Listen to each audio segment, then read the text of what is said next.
couple of weeks ago I quit dancing. And I know you're just like, oh, okay, good for you, that's nice. But I get so frustrated because before I was Margaret, I was a dancer.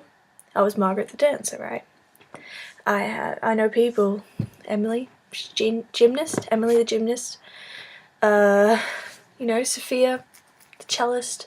Everyone has that one defining characteristic, that one thing that everyone knows they do, everyone knows about them, so that's the defining thing about them. That's how we differentiate between that Emily and Emily that plays soccer, or whatever it may be.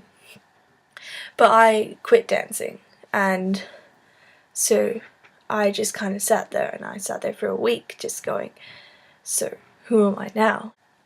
And it just got me thinking, because what are we without what we do?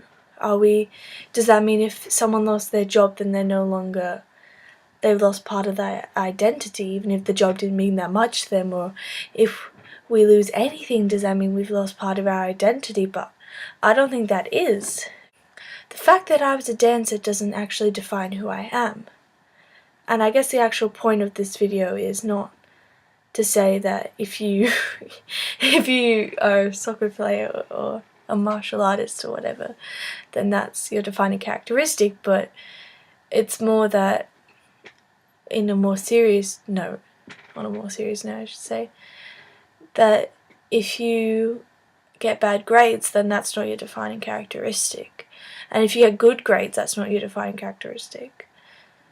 If you get good grades for your whole life and then you end up doing shitty in one class, then that's not the end of who you are, because that's just a part of you. That's not completely who you are. Who you are is the generosity you show, or the friendliness you show, or how you interact with your friends, or the stupid jokes you tell, or how you make puns out of weird situations, or how you always know what to say, or maybe sometimes you don't.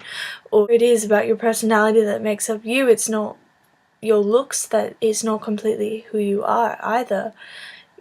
If someone got plastic surgery, then they're still the same person, they just look different.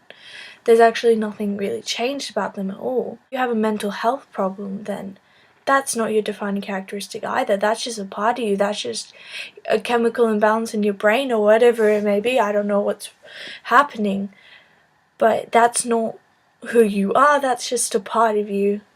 And I just want to say this because I know some people get so upset about things that they get so upset that they get bad grades, or they get diagnosed with anxiety or depression, or that they realize that they've gained a few kilos, and it's not the actual problem. Because when I see my friends, I don't see them for their kilos or their bad grades or their anxiety or their depression or whatever it is. I see them for their personality, the fact that they give me hugs when I feel down, and they always love me unconditionally. And I think that's an important thing to take away from you. I guess I'll go back to the fact that I was a dancer and now I'm not. But I'm still who I was. I've just lost that. I've just lost one single thing about me, and it's important to remember that one thing is not who you are. That one thing is a part of you. It doesn't define you.